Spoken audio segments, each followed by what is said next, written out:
Hello friends, welcome back to this channel. दोस्तों, इस video में हम लोग वोडाफोन आइडिया के लिए बातचीत करेंगे, लेकिन आगे बढ़े उससे पहले आपसे रिक्वेस्ट करना चाहूँगा।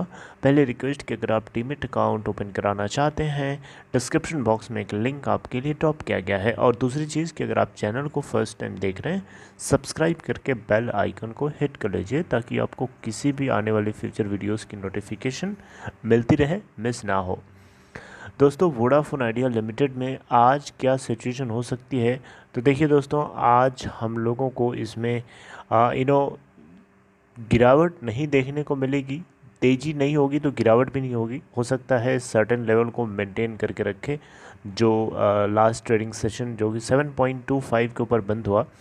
और मुझे उम्मीद है कि ये अभी आपको 7.50 या 7.65 के आसपास आपको हो सकता है कंसोलिडेट होता हुआ दिखे। जब तक खबर नहीं आती है, आपको पता होगा कि इसी हफ्ते हमें एक ब्लूप्रिंट मिलेगा सरकार की तरफ से, जो टेलीकॉम सेक्टर को रिलीफ पैकेज मिलने जा रहा है। और ये जो रिलीफ पैकेज होगा, ये अलग अलग फेज्ड रूप में होगा, यानी फेज्ड मैनर में ये रिलीफ दिया जाएगा, वन गो में नहीं होगा। इसके चांसेस ज़्यादा हैं, हालांकि ये गलत भी हो सकता है, वैसे इसके चांसेस ज़्यादा हैं। दोस्तों, अभी एक खबर निकल के आई है। ये खबर 1-2 दिन पुरानी भी है, आपको शायद पता हो या ना पता हो, आई डोंट नो, लेकिन मैं आपको बता देता हूँ। देखिए दोस्तों, यहाँ पे वोडाफोन आइडिया का मैनेजमेंट या वोडाफोन आइडिया ने एक म्यूचुअल फंड है फ्रैंकलिन टेम्पलेटन, इनको 149 करोड़ रुपए देने थे इंटरेस्ट के रूप में, तो इन्होंने पे कर दिया है। देखिए, 5 स्कीम्स ने इन्वेस्ट किया था 1250 करोड़ रुपए वोडाफोन आइडिया के अंदर, और जिसमें से ये अगर आप देखें तो 6th पोजीशन पे, 5 तो अलग हैं, एक 6th पोजीशन पे फ्रैंकलिन टेम्पलेटन भी था, जिसको 149 करोड़ रुपए जमा कर दिया, कंपनी ने दे दिया है। और जो बची हुई 5 हैं, उनके नाम हैं Franklin India low duration short term income plan, credit risk fund, dynamic accrual and income opportunities funds. ये 5 है जिन्होंने मिला करके 1250 करोड़ रुपए जो है इन्वेस्ट किया था। तो दोस्तों, एक चीज़ तो क्लियर कट आपको पता भी होगा, वोडाफोन आइडिया का जो मैनेजमेंट है, ये पेमेंट को लेन देन करने में काफ़ी ज़्यादा क्लैरिटी रखता है, और किसी भी तरीके का डिले या फिर डिफ़ॉल्ट करना वोडाफोन आइडिया के अंदर नहीं है। ये इसकी एक बहुत बड़ी ताकत है। अब कुछ लोग यहाँ क्रॉस क्वेश्चनिंग करेंगे कि डिफ़ॉल्ट नहीं करता है तो फिर सरकार के सारे ड्यूज़ क्यों नहीं चुकाया अभी तक। तो दोस्तों, इस क्वेश्चन को करने से पहले आपको ज़रा अपने आप से एक क्वेश्चन पूछना चाहिए कि क्या government of India Vodafone idea के सपोर्ट में, या वोडाफोन आइडिया या टेलीकॉम सेक्टर को न्यूट्रल तरीके से क्या हैंडल किया है? ऐसा नहीं है।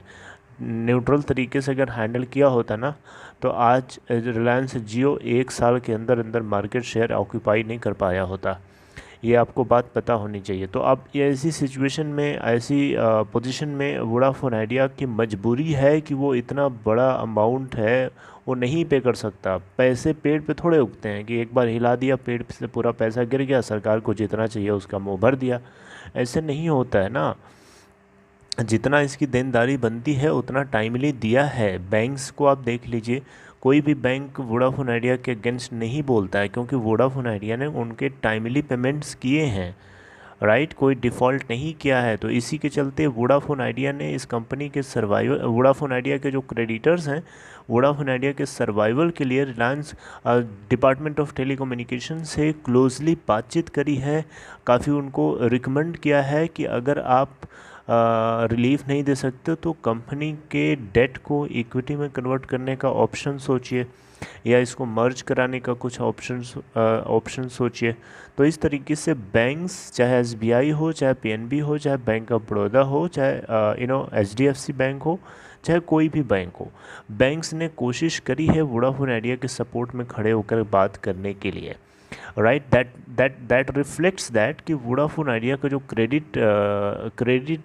क्रेडिबिलिटी है, जो क्रेडिट करने की जो, अरे आप ऐसे समझिए कि जो क्रेडिबिलिटी है वोडाफोन आइडिया की, जो विश्वसनीयता है इस तरीके से पेमेंट को डिफ़ॉल्ट ना करने की, ये अपने आप में बहुत ही बड़ी ताकत है। दोस्तों, इस कंपनी को अगर सपोर्ट मिलता है मैनेजमेंट्स की तरफ से, प्लस जो एडमिनिस्ट्रेटिंग बॉडी है उसकी तरफ से, तो डेफिनेटली कंपनी अपने असली रूप में आ सकती है, और आपको ये ऊपर की तरफ बहुत तेज़ी से भागती हुई दिखाई दे सकती है।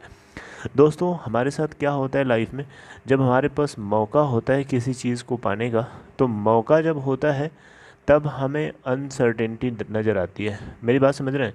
और जब अनसर्टेनिटी ख़त्म हो जाती है, यानी सर्टेनिटी आ जाती है कि हाँ ये चीज़ होनी ही होनी है, उस समय आपको मौका नहीं मिलता है।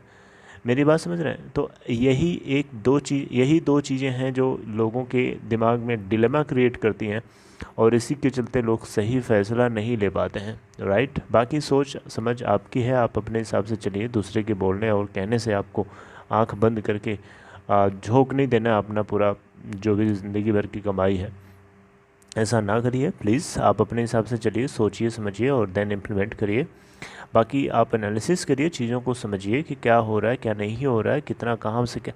अब ये देखिए, कहीं से छुपा नहीं है कि भारत सरकार जो है रिलायंस जियो को अपना बच्चा समझ करके नंबर 1 पोजीशन पे खड़ा किया है, और इन कंपनीज़ को एक तरीके से सौतेली माँ की तरह बिहेव किया है। जैसे सौतेली माँ होती है ना, वो क्या करती है, अपने बेटे को, असली जो उसका बेटा होता है उसको उस तरीके से बिहेव करती है जो उस एक करना चाहिए, और जो उसका असली बेटा नहीं होता है वो उसको जिस तरीके से बिहेव करती है, एकदम सेम सिचुएशन यहाँ पे वोडाफोन आइडिया के साथ सरकार ने करी है। इवन एयरटेल के साथ भी करी है, इवन और कंपनीज़ के साथ भी करी है। रिलायंस जियो असली बेटा है।